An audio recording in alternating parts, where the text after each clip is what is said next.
Hello everyone, this is Mike Colleen at MikeColleen.com. Alright, so today we're going to start out with this young lady, and I've got some images of clients that I've worked with over the years.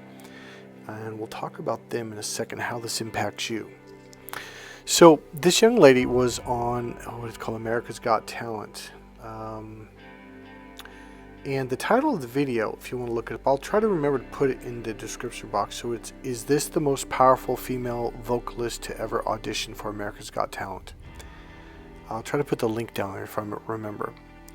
So here's the deal. When she comes up, she's shy. She's a really sweet young lady. I didn't watch the first part to see how old she is, but she looks like she's about 16 years old, 18 maybe, if that. And she's a really quiet kind of person, quiet voiced and just very shy.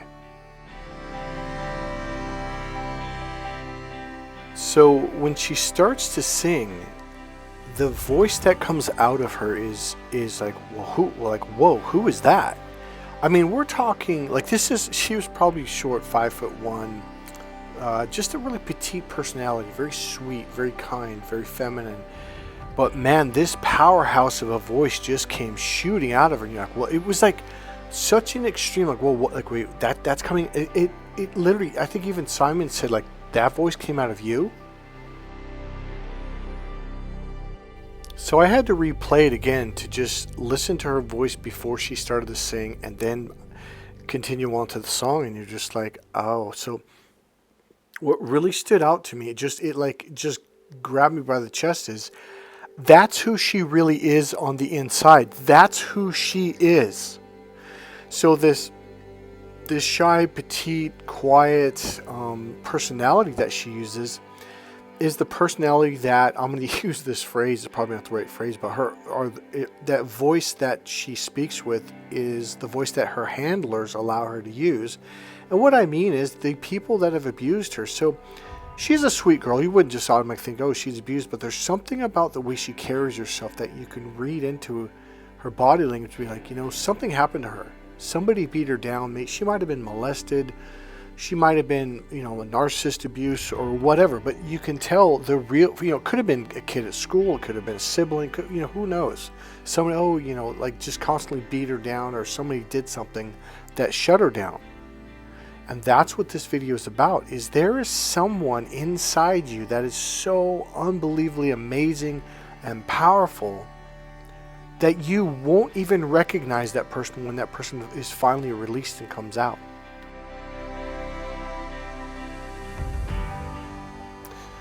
So this is why I got into the work that I do. It was because I wanted to be able to help people to step into their power, to step into their fullness of who they truly are. Something had dawned on me, something that I realized while listening to this girl. See, a lot of you want to be rich, or you want to be successful, or you want to be whatever. So what ended up happening is somewhere along the line you were abused by a narcissist, but probably it was multiple teachers or friends or siblings or neighbors or kids at school, and it wasn't just one person. It was probably a consistent effort that happened over a period of time. And what happened was you hid behind the lesser you, so that you brought up this persona that really wasn't who you, the core you, truly is. Now that's generally the first phase, okay? So you go through life and you basically limit yourself because of what these other people say about you, what they did to you, the damage that happened, etc. But there's this being inside, the real you, the core you. I don't even want to say a part of you, because it's not a part of you. It's who you truly are, is just dying to escape, to burst out and just be yourself and do what you want to do with your life. So then comes the second phase, and the second phase is you take on another persona and you don't even realize you're doing it. Really what you're doing is, it's almost like instead of hiding and being less than, you are now fighting back, but you're not really you. The core you is still hiding behind this new persona. And I'm just going to put it right out there. A lot of you guys are using spirituality or a connection with God to be this shield, I don't want to say mask, but it's like you're hiding behind another layer of a shield, And you're not just opening up and being who you are and just bursting onto the scene. So instead of truly allowing the core you to just be in the present moment and be who you are, you may even say, well, like when I have my spiritual awakening, when I connect with God, when I get the sign, when I get more healed, when I whatever. And all of those are just false illusions that you're hiding behind. It's like you're still waiting to burst onto the scene and just be yourself and do your thing, your way. Here's a really sad part.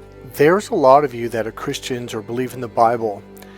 And I want to say on the one hand, but this really isn't the truth. This is the lie that you hide behind. Is you're going to wait until you go to heaven and then everything's going to be okay and then you're going to live.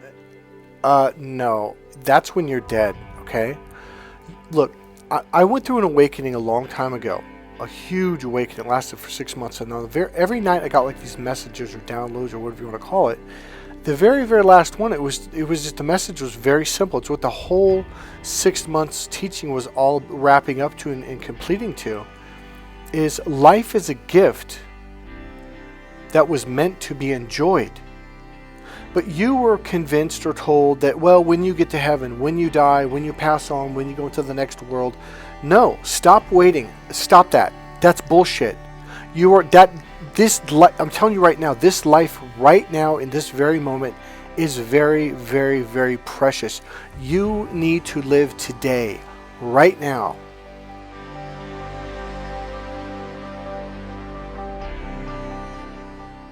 See, there's two kinds of people. There are the narcissists who are afraid to live. And then there's the other people who are just waiting for heaven to live. And then there's those who are afraid to die, okay?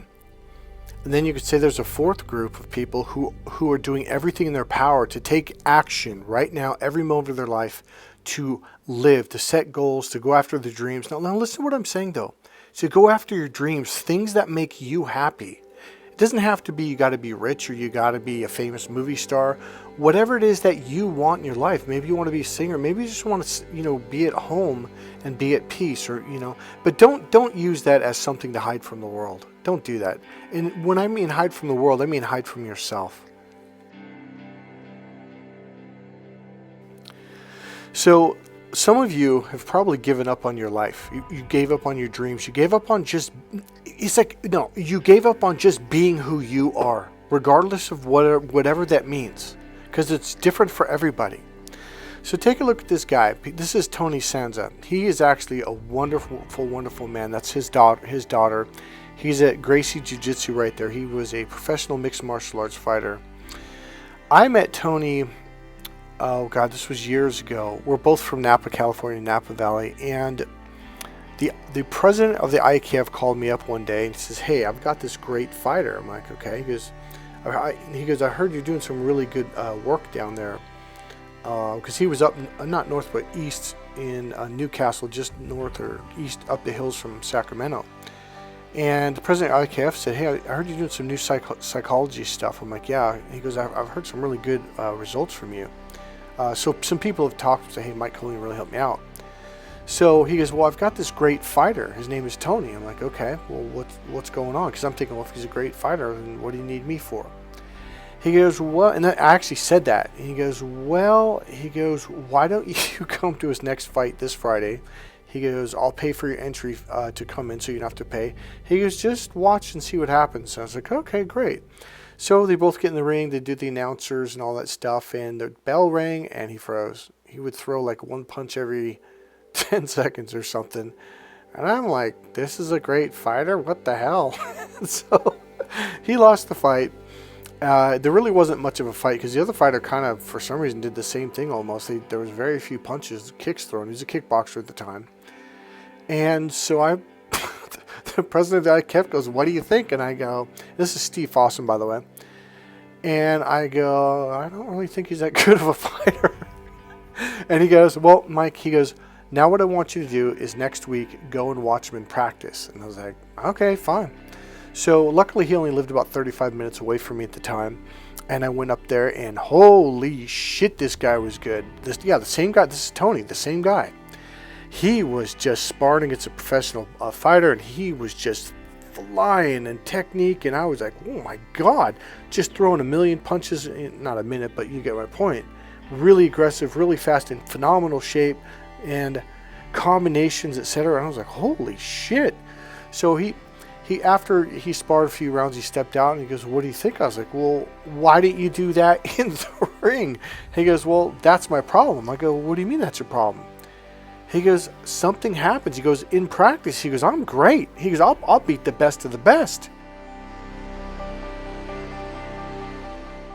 Now this is where I come into the picture, okay? And this is the whole point of the whole video. Is a lot of people have this amazing being inside, this spirit, this soul, this energy, this passion, this drive, this power, this force.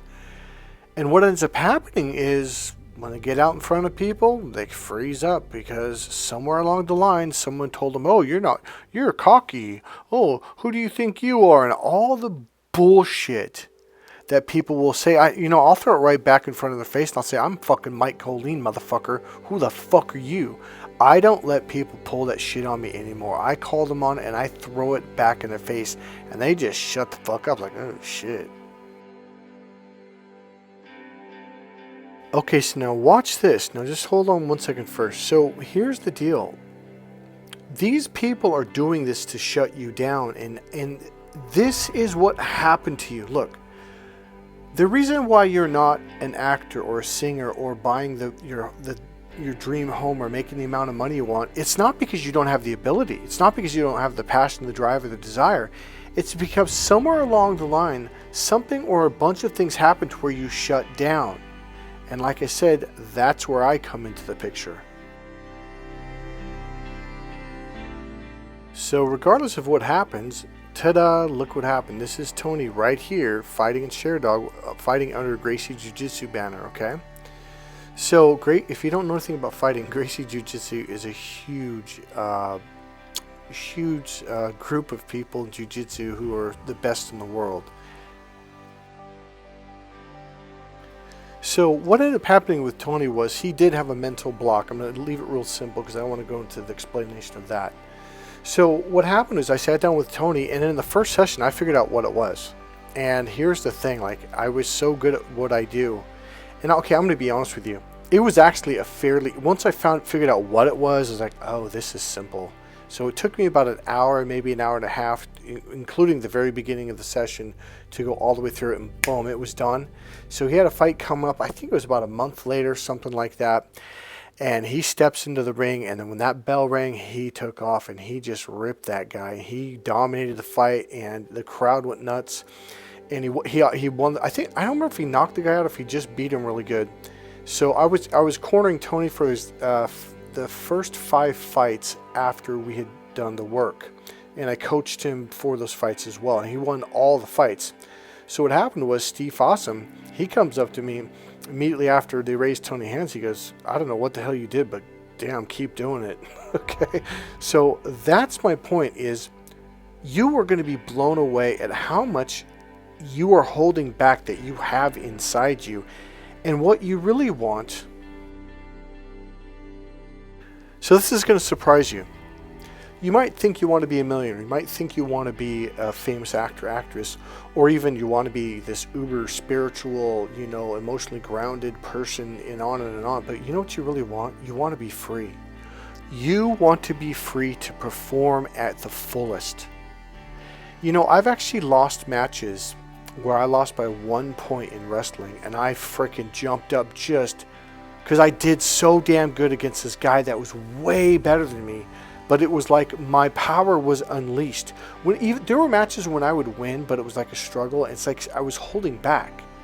So what you really want is you want that power inside you, that being, that core you, to be let out of the cage where you're just fully functioning, doing what you want, when you want, and how you want, and at your skill level and your ability.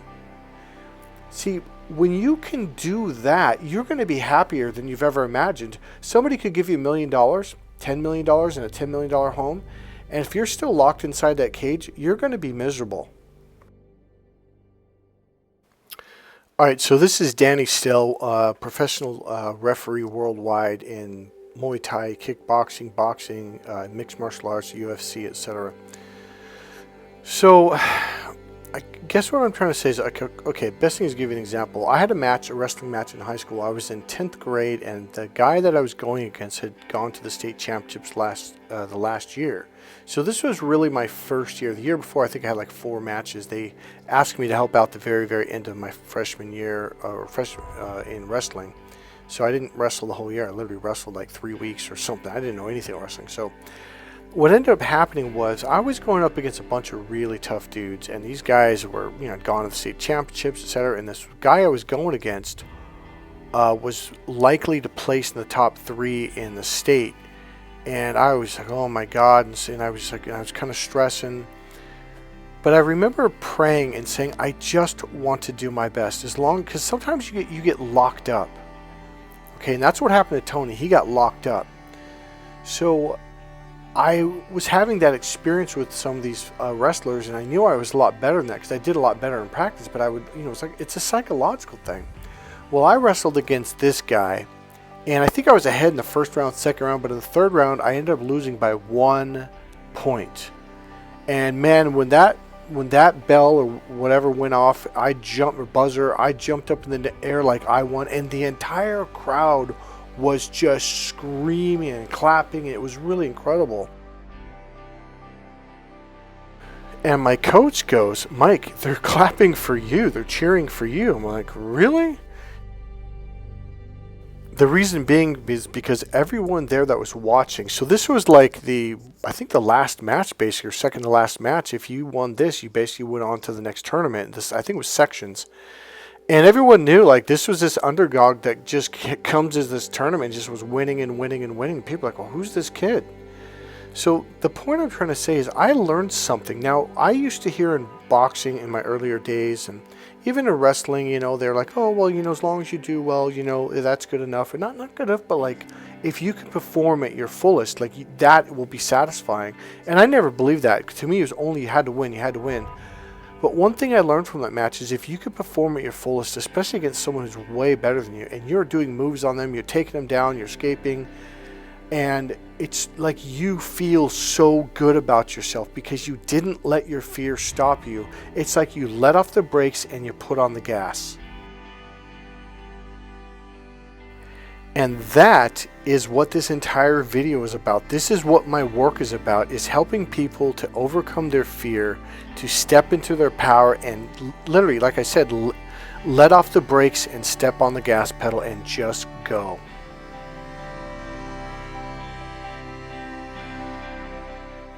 So this right here is Diego. This is one of the sweetest, kindest, strongest men you'll ever meet in your life. This is a really good-hearted person. He flew up from Brazil. I keep in touch with Diego now for about 5, 6, maybe 7 years. We just chatted on Instagram just recently, like 3 days ago. So the reason why I'm putting this up is because this guy is the happiest guy you'll ever meet. He was shy when I met him, like really shy. And so this is an image with the girl that he was dating. I think he might still be with her. I haven't asked him. This image is about 2 years old. So the point is, Diego goes out there and lives his life to the fullest. He fishes, he scuba dives, he fishes underwater. He just does everything. So really, this is just a good image I wanted to show you guys. Diego's not rich, he's not famous, but he's really involved. So he literally works on, it's some kind of a board, a governmental board, where they're looking out for the environment, and they're basically fighting against I don't want to say fighting against the government, but basically saying, hey, this has got to change, this has got to be fixed. There's a lot of pollution going on here, this and that. So he is a multifaceted guy. He travels the world. He dates beautiful women, and he is out there making a difference in the world, and he's living his life to the fullest pretty much every damn day. And that's what life is supposed to be about. Now, if you dealt with narcissist abuse, you're not happy, you're not living life, you're not scuba diving, you're not flying into other countries and facing your own government about what they're doing wrong and helping change. But when you learn how to step out of that, and you it's kind of the same thing I did with Tony and Diego. It's like they had mental blocks, and all of a sudden, boom, they come out. Oh, I got one really good for you. Hold on. Now, for those of you who have been with me for at least 10 years, probably at least 6 or 7 years, this is a Benev. This was a Benev after he had done quite a bit of work with me, okay? So in the beginning days, he was very shy. He didn't have in fact, he had, I think it was a buzz cut. If you go back and look at the videos, like, you can see the difference in his demeanor, the way he carries himself, the way he's sitting, the way he smiles, his facial expression, even his haircut. So when I first met him, he was just a shy kid. I think right here he's only about 25 years old, 24 years old. And he was just shut down. He had no life at all. He went to work and he went home, and he didn't know how to meet women, and he didn't know how to socialize. And so I taught him all these skills that changed his life. But there was a moment that I've done in some other videos where he had this fear that he was fighting the whole time. And it came from something that happened when he was a little kid, when he was 3 years old. What it was he's from India. So when he was a little kid, I literally think he said he was 3 or 4 years old, something like that. And his mom was on one side and his aunt was on the other side, and they were holding his hands and, up above him, up above. So his hands were up, and were holding his hands, and they were walking. And there was this crazy monkey that had rabies that was going around biting people. And the police, etc., government, they couldn't catch it. And so that was the one thing. When you went out at night, you got to be careful of this crazy monkey. So they're already terrified of this monkey, because this monkey had attacked quite a few people right in the exact area that he lived in. So they're going out, they're holding his hands, one on each side. And what ended up happening was this monkey came just running out of these bushes, and it ran right at him. And his mom and his aunt kind of freaked out, and they both kind of pulled apart, which lifted him up in the air. So they were both holding his hands, and so his feet weren't even touching the ground. So he was literally helpless. He couldn't do anything. And this monkey jumped up on him and was basically grabbing the back of his head and his face, and was just like screaming at him. And here he was kicking his feet, and he goes, "Mike, I felt so helpless because my mom and my aunt had on my hands, and I couldn't move, and they weren't doing anything except freaking out, yelling and screaming, and basically panicking." So here's what happened. So we did some therapy on him, and it really didn't work. Because here's why. It's because he had this belief that he had to kind of fight this thing off. And it was a defense mechanism. And that's what a lot of you guys do. You have defense mechanisms that hold you back from what you really want in life, even though it doesn't make any sense. Because in California, there's no monkeys running around jumping, attacking people and biting them or scratching them. So even though that's true, he had moved here when he was 11 years old, and he'd lived here, for the rest of his life. But he still had this thing, and here's what it was. We were sitting we took a break, and we went and got a bite, some slice of pizza at Extreme Pizza here where I live in San Rafael. And what ended up happening was I noticed something as we were talking. It was like this energy that was kind of down in front of it. It was this dark energy. And I was like, whoa, what the hell is that? And here's what happened. I didn't know what it was. I didn't know it had anything to do with a monkey. And what ended up happening was I said, "Hey," and I started talking about it. And he goes, "Yeah." In fact, in this video, what? The image I have this video, we're talking about it in that video. So hopefully I'll find that video and put a link there so you can listen to what ended up happening in the therapy session that we did.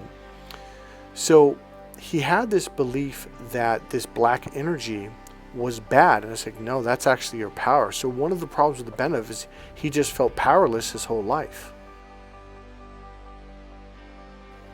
And the reason being is because he identified this energy as like evil or negative, okay? And so what happened was he was holding it out, and the energy was his energy. And what I did this technique, which allowed him to completely open up and let go, and the energy went back in. And he says in this video that we're looking at, I think it was this one, or the one where he had his leather jacket on, I think he said he could feel the blood flow back into his body, and he could feel like his skin got color, and he said, I forget what he said, he felt like energy was going back into his limbs and his arms and his stomach, etc. So what it was doing was it was causing him to unconsciously hold his power outside of his body. Well, now let me tell you something. There's this video and there's another video where I think he had a black leather jacket on. One thing you notice before I go into that is he started getting his hair styled. He started shaving. He started shopping, wearing nicer clothes like this black t-shirt. He bought a leather stylish jacket, and his whole life changed. He even got a better job. He got a job that he actually liked and was making 3 times the amount he was at the other job. So all of a sudden, oh yeah, not only that, but he ended up getting his own place. His own place. Didn't share a place, didn't rent a room. He got his own place. So this was a guy that was still living at home. He couldn't make ends meet. He didn't know what to do. And all of a sudden, once he reconnected with his power, his entire life turned around. The message is, once you reconnect with your power, once you open up to you, not to other people, but once you open up to your own power, all of a sudden, you go back to college, you get a better job, you make more money, people treat you better, you start treating yourself better, you start buying better clothes, you start, like he finally started to go out. Before, I would have to drag him kicking and screaming, but now he just started going out on his own, or say, hey Mike, let's go out. It was like all of a sudden he was this young, healthy man living his life. So that can be you too. All you have to do is find someone like me who can help you to overcome your obstacles, your mental and emotional blockages, and to open you up to yourself so you can reconnect with yourself. That is what I specialize in, is teaching people, showing people, and using my energy and energy healing to open people up so they can reconnect with themselves, and now they're connected to their power. By the way, this is Nini Beth, or Mary Beth, as I know her, and this is her daughter. I worked with her. There's a few things with the one thing I'll share. She had allergies really, really, really bad. She doesn't have allergies anymore. We did 3 energy healing sessions on that, and she is 100% allergy free. All right, guys, God bless you. The message of this video is you can absolutely 100% change if you truly want to. God bless you guys. I'll see you in the next video.